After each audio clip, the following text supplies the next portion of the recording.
დღეს ახალი ამბებით მოვედი, ჯონ ჯონსი ისევ ინციდენტში მოყვა, რომ არა ვიდეო კამერა დიდი ალბათობით ჩვეულებრივ ადამიანს დაასახიჩრებდა.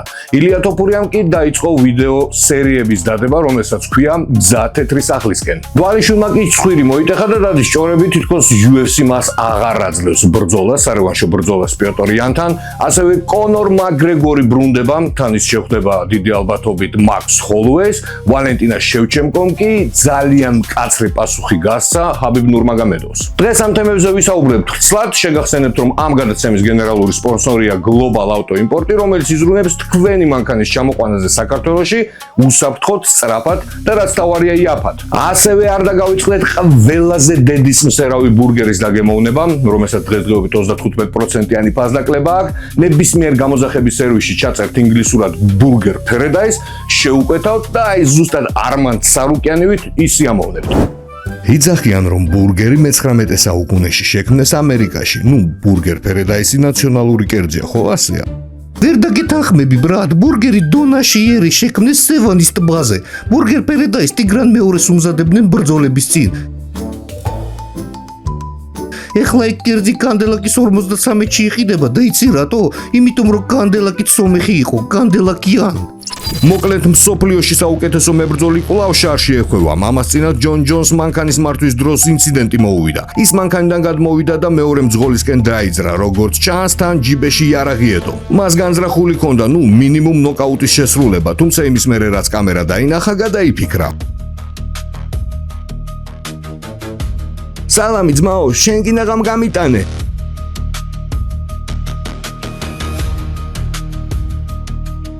გასწავლო მანქანის ტარება.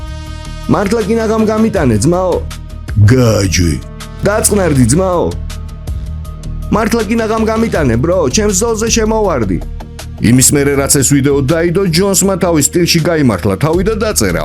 ეს ბიჭი 2 კვარტლის მანძილზე მომსდევდა უკნიდან და მანქანას მიბღვილებდა, ჩემს დაშინებას ცდილობდა. მიხარია რომ ეს მე შემემთხო და არა ჩემს უბანში მაცხოვრებელ რომელიმე მოხუცს. ვამაყობ საკუთარი თავით, რადგან ჩემი პოზიცია დავიცავი და არ დაუში რომ ასეთ ბუნიკსა და დაშინებას ადგილი ქონოდა.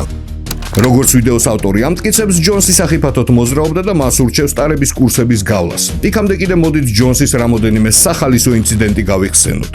წეგან გაიგონეთ სროლის ხმა. დიახ. საიდან ისროდნენ? არ ვიცი, სერ. აქ იარაღია. გთხოვთ გაიაროთ სწორ ხაზზე 9 ნაბიჯი. არ გაჩერდეთ და იმოძრავეთ ხაზზე. არის, სერ.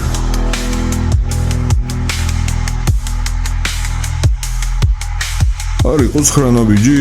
არა. კაი, აუ, მოდი ახლიდან გავივლი რა. შენ დამაჯი დავს. ამსტროგეთ მაგის დედაცი მოკალმე 2021 წლის 23 სექტემბერს ლას-ვეგასში UFC-მ ჯონ ჯონსის და გუსტავსონის პირველი ბრძოლა შეიყვანა დიდების დარბაზში და დააჯილდოვა ჩემპიონი. თითქოს ყველაფერი კარგად მიდიოდა, ჯონსი საუბრობდა დაბრუნებაზე და ყველას ეგონა რომ ის გამოსწორდა, მაგრამ დაჯილდოების შემდეგ მან ტრადიციულად ყველაფერი აღნიშნა სტრიპ კლუბში, რის მერეს დაბრუნდა სახლში და თავის მეუღლესთან იკამათა. როგორც თვითმხილველი არასრულწლოვანი მისი შვილი იძახის, მან დედამისი თმები თითრია და ბავშვმა პოლიციაში დარეკა. ჯონსი სამართალდამცავებს სასტუმროს ეზოში დახვდა გახეული მთვრალი. დაკავების დროს მან პოლიციელების მანქანას თავი ჩაარტყა და დააზიანა. მეუღლემ ჯონს არ უჩივლა. ის დააკავეს, მაგრამ სასამართლოზე ჯონსმა მხოლოდ პოლიციელების მანქანის დაზიანება აღიარა და ის დააჯარიმეს $750. ასევე დაუნიშნეს სავალდებულო აგრესიის კურსების გავლა. თქვენ მე დამაკავეთ იმიტომ რომ მე ზანგი ვარ. მე დღეს დიდების დარბაზში შემიყვანეს. იცით მე ვინ ვარ? მოდით მცემეთ, მე თქვენ არაფერი დაგიშავეთ, რახან შავი ვარ და ლევაცა შემიძლია? მე დიდების დარბაზში შემიყვანეს, მე ლეგენდა ვარ, თქვენ ხო არ უბერავთ, თქვენ დედას შევეცი. თქვენ ბოზებო შეგეცით, მე თქვენ მეზიზღებით.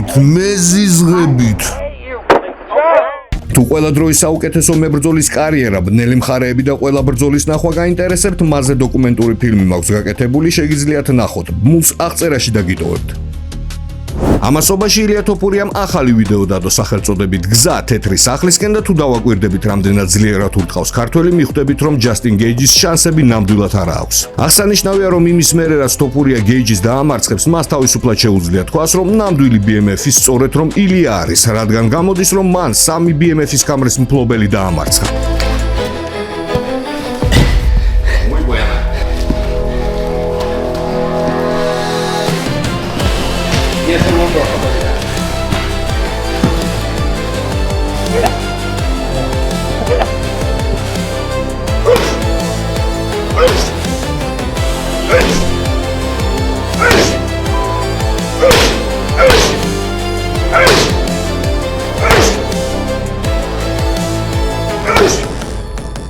დღეს დილით მითხრეს, რომ არსებობს ადამიანი, რომელმაც 992-ჯერ მომწერა. მას ხუანსი უტაქვია, ხო და ეხლა მე მას დაურეკავ. როგორ ხარ, ხუანიტო? ილია, როგორ ახარ? კარგად, შენ? კარგად. მითხრეს, რომ 992-ჯერ მომწერე. შენი ფანი ვარ, ერთხელ შევხვდით ვოლკანოვსკისთან ბრძოლის დროს, სურათიც მაქვს შენთან. მოკლედ, მინდოდა მომეკითხე, გეხუტები და წარმატებებს გისურვებ. მადლობა, ილია, წარმატებები. ცოტა დაიბნა, ასეთი იყო, რა ხდება. კონორ მაკგრეგორის საჩვენებელ ბრძოლას მართავს, სადაც ის ძალიან კარგად გამოიყურება როგორც იძახიან, ის ზაფხულში ბრუნდება UFC-ში ბრძოლით. ამის დასტურია რეკორდული დოპინგზე შემოწმება, რომელიც კონორს ჯერ არ ჩაუგდია. როგორც იძახიან, კონორის მეტოქე იქნება მაქს ჰოლუეი და დასტურებული ინფორმაცია ჯერ არ არსებობს. თვითონ კონორი კი იძახის, რომ BMF-ის ტიტულზე ბრძოლა უნდა ჩარლზ ოლივერასთან. მაგრამ არ ამგონია UFC-ს ესეთი უჟმური ჩხუბის მოწყობა უნდოდეს ბრაზილიელთან, რადგან დიდი ალბათობით ვნახავთ ისევ ისეთ მიწაზე გორაობას, როგორიც იყო მაქსი და ჩარლზის დაპირისპირების დროს. აი მაკგრეგორის და ჰოლუეის ჩხუბი მართლა საინტერესო იქნება. დარწმუნებული ვარ, რომ ბიჭები დგომში სასტიკად იჩეხავებენ. რა თქმა უნდა, კონორის გამარჯვების შანსი ძალიან მიზერულია, მაგრამ სანახაობა და ნოკაუტი ამ რევანში იქნება გარანტირებული. პირადად მე კონორს ნეით დიას შევახვედრებდი, მაგრამ სტოქტონეს ჩანიშნული აქვს უკვე ჩხუბი Netflix-ზე და დიდი ალბათობით ეს ლეგენდარული ტრილოგია არასდროს შედგება. Like it's light. We're just gonna spar light.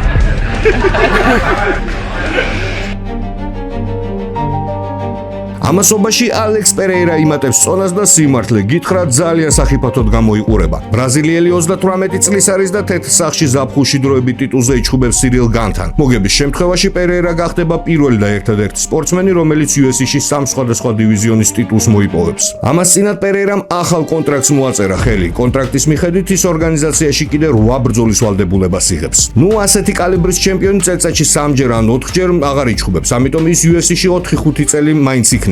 ასე რომ პუოტანს კიდევ ბევრჯერ ვნახავთ ოქტაგონში. საინტერესოა გაქაჩავს ის ამ ასაკში. დაწერეთ კომენტარებში თქვენი აზრი, ასევე დაწერეთ ნუ თუ ის სირილ განს გადაუვლის თუ დამარცხდება და ამ 8 ბრძოლას გამოიმუშავებს ახალგაზრდა სპორტსმენებთან ჩხუბით. ხაბიბ ნურმაგომედოვს და ვალენტინა შევჩენკოს შორის ურთიერთობა იმის მერე დაიძაბა, რაც დაღესტნელმა თქვა, რომ MMA არ არის ქალების სპორტი. ეხლა ისევ გამაკრიტიკებენ და ასე შემდეგ. იცით, ყველაზე ძვირფასი სხეულზე არის სახე. ხუასეა. ყოველ დღეს სარკეში ვიხედებით, რადგან გვინდა კარგად გამოვიყურებოდეთ. ქალები კი სარკეს თან დაატარებენ და შიგნით დღეში 1000-ჯერ იყურებიან. ნუ, მინიმუმ 100-ჯერ მაინც. და აი როგორია ყოველ დღე ამ სახეში რომ გირტყავენ. მე თუ მკითხავ, ეს სპორტი არ არის ქალების. სინამდვილეში ეს ძალიან სასტიკი სპორტია კაცებისთვისაც. ამიტომ ვთვლი, რომ ქალებისთვის ეს ნამდვილი სიველურეა. ნუ გასაგებია, ამაში ხაბიბს ვეთანხმები, თუმცა მანდილოსნების არჩევანს პატივი უნდა ვცეთ. ისინი თუ ჩხუბობენ თავისნაირ ქალებთან. სიველურე იქნება თუ ქალები კაცებს შეხვდებიან გენდერული თანასწორობის დასამტკიცებლად, მაგრამ ხაბიბ რინგ გერლებსაც შეეხო. მოკლედ დაღესტნის ნება რომ იყოს, ქალებს MMA-ს ყურებასაც კი აუგრძალებდა. აი რინგ გროლები არ მინდა არავის წენინება, მაგრამ საბრძოლო ხელოვნებაში ყველაზე უსარგებლო ხალხია. რა ფუნქცია აქვთ? დაწერეთ რა ეკრანზე რომ იწყება მეორე რაუნდი და მორჩა. და აი ამ ყველაფერზე ვალენტინა შევჩენკომ ჩაწერა ვიდეო, ციტირებ მის სიტყვებს. ქალების საქმე არ არის ბრძოლა, ეს ჩემს დასუთხარი, რომელიც არის პილოტი. ან გაიხსენე ღამის ალქაჯები, მეორე მსოფლიო ომის ქალთა პოლკი. ეს პილოტი ქალები ღამე თვითფრინავის ძრავებს თიშავდნენ და ისე ყრიდნენ ბომბებს, რის მერეც სრულ სიბნელეში სვავდნენ თვითფრინავს. მიდი აბა მათ აუხსენი, რომ ბრძოლები არ არის ქალების საქმე. ამასობაში მერაბ დვალიშვილმა სპარინგზე ისედაც დამტრეული ცხვირი კიდევ უფრო დააზიანა. მაგრამ როდის იყო ქართველს ეს აჩერებდეს, გაიხსენეთ დვალიშვილის გატეხი თავი იმის მერე რაც ის ყინულში ჩახტა, ან მაკრატლით ნაკერების მოხსნა. ეს მას ვერ გააჩერებს. ხო და ამის გამო წავიდა ჭორები, რომ მერაბი ვეღარ იბრძოლებსო და შანომელი დროებით ხამარზე იჩხუბებსო თეთრ სახლში. რის მერეც ბუნებრივია ამ ბრძოლაში გამარჯვებული პიოტր იან შეხვდება ნამდვილ ტიტულზე. რამდენადაც ვიცი, ეს ჭორია და არ მოხდება ასე, რადგან დვალიშვილის მიმართ ეს იქნება უპატივცემლობა. რა კარგი დღე იყო და რა სულერული შემთხვევა მომივიდა. 12 წლის შემდეგ კიდევ ერთხელ მოვიტეხეთ ცხვირი. ბოღოდ ამჯერად უფრო უარესად. როგორც ხედავთ, კიდევ უფრო მოიღუნა. ხელს რომ კიდევ გრძნობ შიგნით გატეხილ ძვლებს, სალი მხრიდან სუნთქვაც კი არ შემიძლია. ეხლა რენტგენის გადასაღებად მივდივარ, დარწმუნებული ვარ ამაში UFC დამეხმარება, მიუხედავად იმისა, რომ ახლო მომავალში ჩხუბი არ მაქვს. ვნახოთ, შეიძლება ოპერაციაც გავიკეთო. პირველად ცხვირი ჩემს პროფესიონალურ დებიუტში გავიტეხე, ახლა კი უბრალოდ სპარინგის დროს. ჯანდაბა, ანუ ეს ჩემი ცხვირი ასე დაზიანებული. კი, აი შეხედე ზემოდანაც. აი აქედან ჩანს რომ ცხვირი ამ მხარეს არის გადახრილი. შენ ცხვირი ბევრჯერ არის გატეხილი. აი ეს გაფართოება, რასაც ეკრანზე ხედავ, ამას ვაკვირდები. აქ მთავარია გავარკვიოთ ახალი და ძველი მოტეხილობა.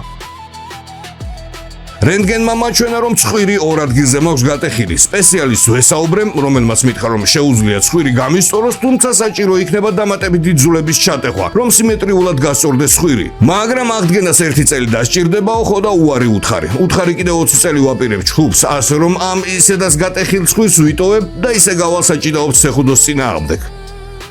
დღეისათვის სულ ეს იყო, არ დაგავიწყდეთ ვიდეოს დალაიქება და კომენტარის დაწერა, მე კიდევ ამით გემშვიდობებით.